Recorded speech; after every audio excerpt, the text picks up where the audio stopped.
Ngenda kunyumiza owa gobawa amafuta ne gobawa akanyonyi. Kati wa mafuta bamuwaga kigali gatadoba. Bamuwaga atadoba. Kate bavumbisa ntate bakalesere nyinjo menti babali mu promotinga reverse ecology. Tebali yombi na yomba ku sente obali sente tebali gali bayomba ku sente baba bali mu kavimbisa balina kagamba bugambi Uganda wajirabye ana Uganda nabo balina emitwe mikalu nti bali kabisa bulabisa ati yonge ndongo Uganda teyitanga tebakulimba bali bakabika endongo ne bakalabisa nokalabisa mu afi moments later.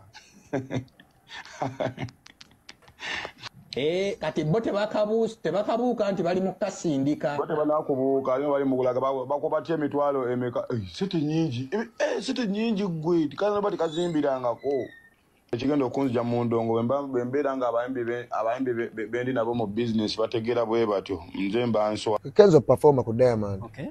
Of course Musuuza wa performer ku ate Musuuza tomunyigira mutoke. Okay. Era ndoza walabye ekyabadde kubanga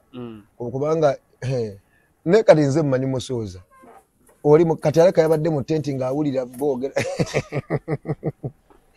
nga wula ki kuba ne Diamond atya Musuuza gwe waliddeko nga mwogerayogerako ngekyoga Diamond tamanyi Kenzo amamanyi talina byamwogeddeko yadde naffe tulina abalenzi baffe bakabi Justin nti abalenzi baffe be batali kkiriya mu nsonga zino. Eddie Kenzo oluvannyuma lw'okwemulugunya ku Diamond Platinum n'engeri gye baamuyisaamu nakitegedde eggulo nti Diamond Platinum bamuwa $750,000. Diamond Platinum okujja performinga bamuwa $750,000. So kitegeerekeka ayinza okubeera nga bamusaasaanyizaako biliyoni namba eya Uganda. Okuva Tanzania gye yali okujja Entebbe yajjira mu private jet ezo ssente. Okuva Entebbe ogenda Entungamu yajjira mu helicopter ezo nazo ssente. Hotel we yasula nga amaze performinga erina okubeera nga yali ya bbeeyi ate nga tebasasula ruumu ye yokka kubanga tatambula yekka ezo ssente. Then ogateko ne $750,000 ze bamusasula okubeera nga performinga ezo nazo ssente.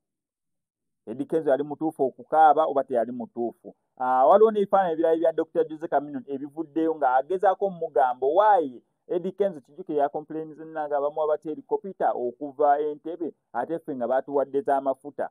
Waneno nga bamutegeeza nti Eddie Kenzo ebyo bwa helicopter buntu butono nnyo. Dr. Jose Chameleone nga 2000 obwo bwali buntu butono. Twabukola dda mu 2000 abadama Platinum bakajje bakoleyo wano mu 2025 ffe twabukola emyaka 25 emabega nga batukima na helicopter ne bakusindikira helicopter nejja neekupiikinga neekutwala wogendo performingira no performinga oyo nga simulaye Dr. Jose Chameleone naye sooka owulire ku bantu tebalina okubeera nga bayogera ku nsonga ya Eddie Kenzo ne Diamond Platinum okubeera nga yaweereddwa $750,000 okuperforminga mu ggwanga erya Uganda. Ngenda kunyumiza owa gobawa amafuta ne gobawa akanyonyi. Kati wa mafuta bamuwaga kigali gatadoba. Bamuwaga atadoba. Kati mbugoto kimanyi nti Kenzo tasobola kuddamu. Omusajja ali busy oli president w'abayimbi. Omusajja ali busy. Abasinga mwe mulugunya ku show yabadde Entungamu ya Kofi. Kati mwabadde mugenda kuyimba yoki. Kati ono King Sai no oluyimba lwayine sawe eno mu TikTok live. Wabadde kuyimba TikTok live. Ogeze liwe kwata daziza zino oba yakumadde okuyimba musajja wattu. Naye atambulya ku sympathy wa Bobby Wine.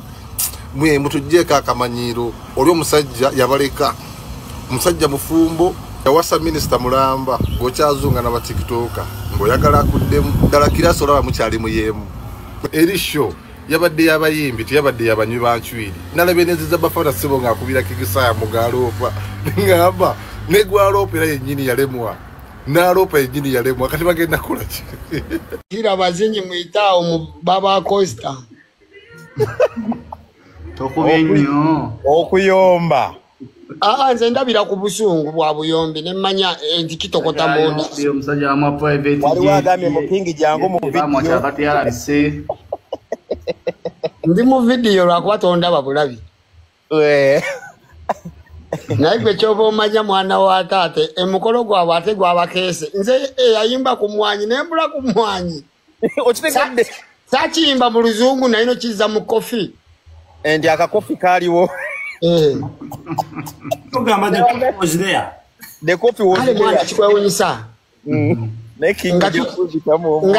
Ngatucha alinayo ne biri yaffe eya copyright gye tubabanja. Bagayi bane kifo kyo tukonfatingo tukwata obulungi tusitokirula. Bakulaze bakutte sente baziwadde. Kubanga kuba kuffe tebali anjawulo. Yes.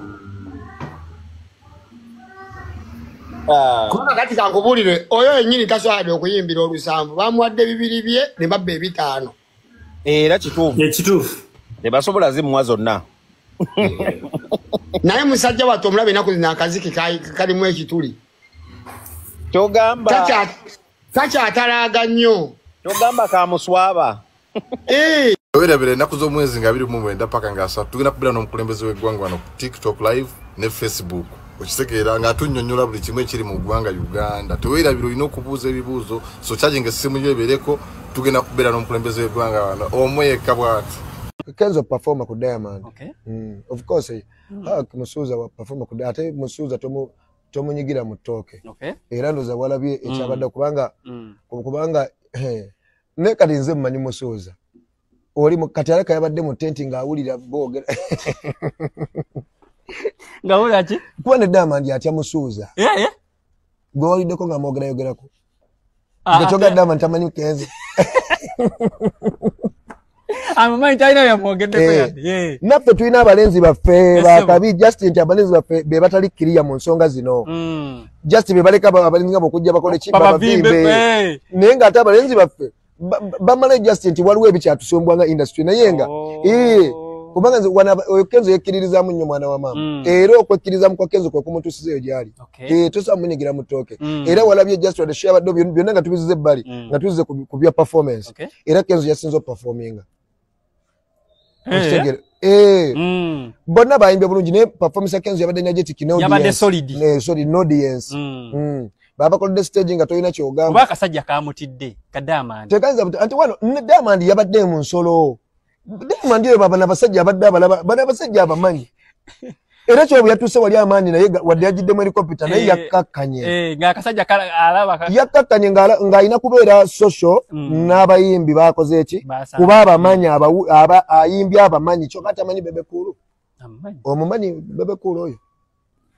Mu bintu by'okuyimba jasi babebe beyagaliza platform singa baziteekawo dda ne batabani baabwe kuba bebeera mu family yo batabani be ne balabwe baba tebayimbye bazzukulu bajja kukola ki bajja kuyimba just tulimu akantu ak'obutaba gundi okitegeera kusanga omusajja nga Bebe nga akoze list y'abayimbi bannakinku abasobola okulabibwako abala ne kati babeera mu bibyakusaagirira nga bono gamba kati naffe gundi